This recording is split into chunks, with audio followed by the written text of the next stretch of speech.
A lot of people these days do what I like to call hybrid shaving. ये लोग रोज रोज शेव नहीं कर रहे होते और इनफैक्ट इनमें से कुछ लोग तो अपनी पूरी दाढ़ी भी शेव नहीं कर रहे होते, सिर्फ ऊपर और नीचे का पोर्शन शेव करते हैं जैसे मैंने किया हुआ इस समय। और ज्यादा अगर कुछ हो गया तो 2-3 महीने में एक बार पूरा क्लीन शेव हो जाते हैं। अब चाहे आप रेगुलर शेवर हैं चाहे हाइब्रिड शेवर हैं, the episodes of cutting yourself while shaving are pretty common. और अगर आप फर्स्ट टाइम शेवर हैं तो आपके मन में काफी एंजाइटी हो सकती है कि कट्स लगने को आप कैसे बचा सकते हैं शेव करते टाइम। आज के इस वीडियो में हम लोग देखेंगे how to shave without cutting yourself and also will be talking about some common problems associated with shaving and their solutions.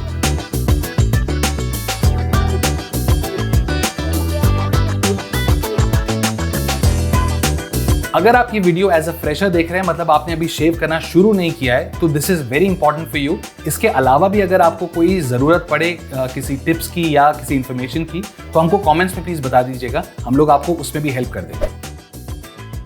There are 3 common problems which are associated with shaving. Let's start with the first one, razor burns. जब शेव करने के तुरंत बाद आपको अपने चेहरे पर लाल रंग के पैचेस दिखाई देने लगते हैं, इन्हें रेजर बर्न्स कहते हैं। इन रेजर बर्न्स में कुछ जलन भी होती है और ये आपका ओवरऑल लुक भी खराब करते हैं। इनके होने के ये 3 मेन कारण हैं। First reason is using blunt blades.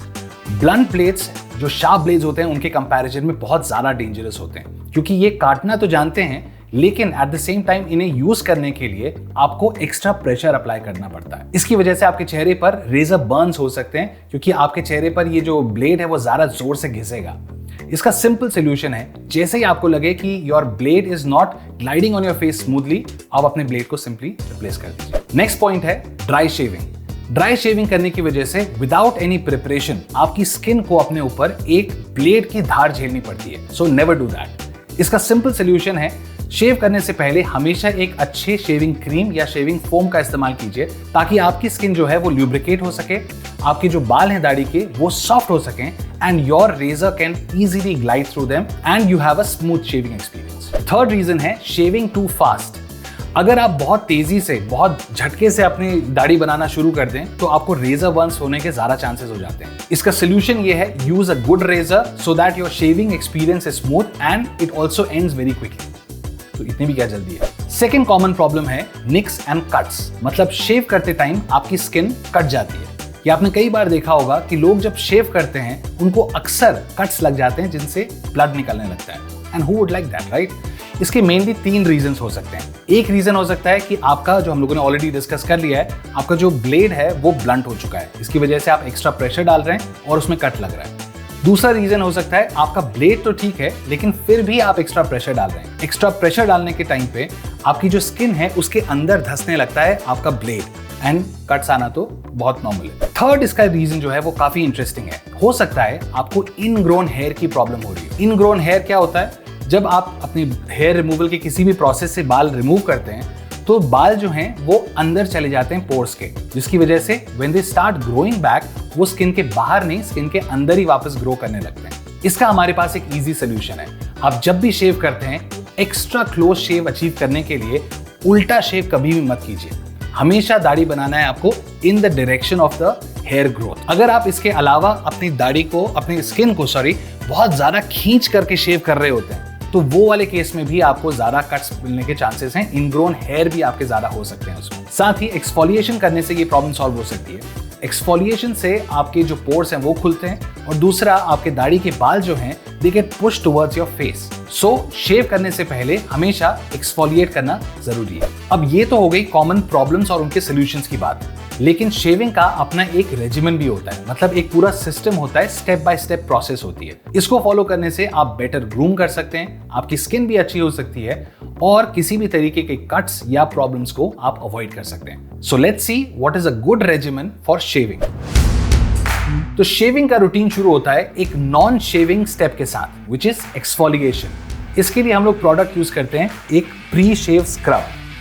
ये आपकी स्किन के पोर्स को अंदर से साफ करता है, मतलब एक्सफोलिएट करता है, and it prepares your skin releasing trapped here in the process.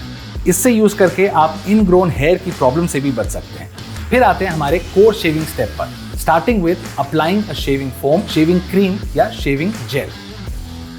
इस स्टेप की बहुत वैल्यू है क्योंकि आपकी स्किन को ये ल्यूब्रिकेट करता है। अब इमेजिन कीजिए आपकी स्किन लाइक एनीथिंग सॉलिड, जब कांटेक्ट में आएगी किसी ब्लेड के साथ तो उसमें एक फ्रिक्शन पैदा होगा, मतलब वो उसको आगे नहीं जाने देगी। अगर जोर जबरदस्ती से आप इस फ्रिक्शन को ओवरकम करने की कोशिश करते हैं तो बाल तो शायद कट जाएं, लेकिन आपकी स्किन को काफी नुकसान हो सकता है। ये शेविंग क्रीम या फोम आपके दाढ़ी के बालों को सॉफ्ट करते हैं और आपकी स्किन में फ्रिक्शन रिड्यूस करते हैं ताकि आपका रेजर मक्खन की तरह इसके ऊपर ग्लाइड कर सके। अब यहाँ पर एक डिबेट शुरू होता है कि शेविंग क्रीम यूज करें, शेविंग फोम यूज करें या जेल यूज करें।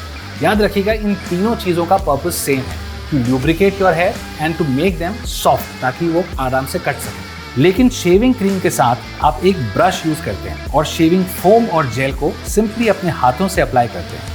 यहाँ पर मैं शेविंग क्रीम को थोड़े एक्स्ट्रा मार्क्स दूंगा क्योंकि ब्रश के साथ यूज करने की वजह से आपकी स्किन भी थोड़ी मसाज होती रहती है, which improves blood flow. लेकिन you still can't rule out the ease and convenience that a shaving foam gives you.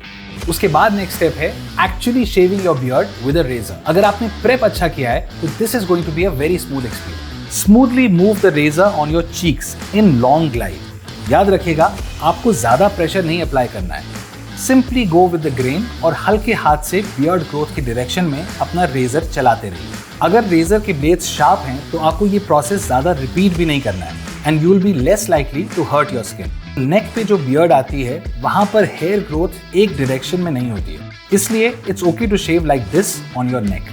देखने में अगेंस्ट द ग्रेन लगता है, लेकिन रियलिटी में आप ग्रोथ की डायरेक्शन में ही इसको शेव कर रहे हैं। शेविंग के बाद wash your face with cold water ताकि आपके पोर्स बंद हो जाएं। यहाँ पर आपके पास एक सिचुएशन आ सकती है कि आपके फेस में पिंपल्स हों। अगर आप नॉर्मली अपने जैसे शेव करते हैं उस ढंग से शेव करेंगे तो आपके पिंपल्स जो हैं वो पंक्चर हो सकते हैं और आपको हर्ट हो सकता है। इसको अवॉइड करने के लिए आपको बहुत केयरफुली अपने ब्लेड को यूज करना है। उसके ऊपर से ग्लाइड नहीं करना है, उसके आजू बाजू से साइड से निकाल लेना है अपने ब्लेड को। Forget about speed, caution is the key. इसके अलावा पिंपल्स और एक्ने जो हैं वो साइक्लिकल इन नेचर होते हैं, मतलब वो हमेशा एक जैसे नहीं रहते, कभी घटते हैं कभी बढ़ते हैं। So if you not a regular shaver तो आप हमेशा उस टाइम पे शेव कीजिए जब आपके पिंपल्स छोटे हों, मतलब घट रहे हों। फिर आता है हमारा last step which is using a post shave balm. Post shave balm आपको एक्चुअली किसी कट से नहीं बचाता, लेकिन अगर शेविंग के दौरान आपको कोई कट्स लगे हैं तो उनको सूद करता है, मतलब उन पे ठंडक देता है। शेविंग की प्रोसेस में आपकी स्किन से मॉइस्चर लॉस भी हो जाता है, तो एक अच्छा पोस्ट शेव बाम आपकी स्किन को वापस मॉइस्चराइज भी करता है। मार्केट में दो किस्म के पोस्ट शेव प्रोडक्ट्स अवेलेबल होते हैं, एक विद अल्कोहल और एक without alcohol. Traditionally with alcohol ही आफ्टर शेव लोशंस आते थे, जिनको जब आप अपने फेस में लगाते थे, अगर आपने खुद एक्सपीरियंस किया है तो आपको मालूम होगा वो बहुत ज्यादा स्टिंग करता था। जब ये स्टिंग फील होता है तो हमें लगता है कि स्किन जो है वो अच्छे से डिसइंफेक्ट हुई होगी। एक्चुअली होती भी है, क्योंकि इसमें हैंड सैनिटाइजर की तरह अल्कोहल मौजूद होता है, लेकिन इसमें मौजूद अल्कोहल जो है वो आपकी स्किन को बहुत ज्यादा डिहाइड्रेट कर देता है। बॉम्बे शेविंग कंपनी का post shave balm is absolutely alcohol free और इसे यूज करके जलता नहीं है बिल्कुल, बल्कि स्किन में जो इन्फ्लेमेशन हुआ भी है शेविंग की वजह से वो भी ठंडा पड़ने लगता है। इसमें मौजूद विच हेजल आपकी स्किन को रिपेयर करता है, एलोवेरा स्किन को सूद करता है और मॉइस्चराइज करने के लिए विटामिन ई इसमें अवेलेबल है। फिर हमारा एक फिटकरी आफ्टर शेव जेल भी अवेलेबल है। ये ट्रेडिशनल फिटकरी की तरह ही काम करता है, मतलब हील करता है आपकी स्किन को आफ्टर शेव, लेकिन साथ ही में हाइड्रेट भी करता है और स्टिंग बिल्कुल नहीं करता। वी होप आपको ये वीडियो पसंद आया होगा। अगर पसंद आया तो बिना किसी देरी के इसको जितनी भी मर्दों को आप जानते हैं आसपास, उन सबके साथ ये वीडियो शेयर कर दीजिए और इस चैनल को भी सब्सक्राइब कर दीजिए and hit the bell icon to never miss a video from Bombay shaving company.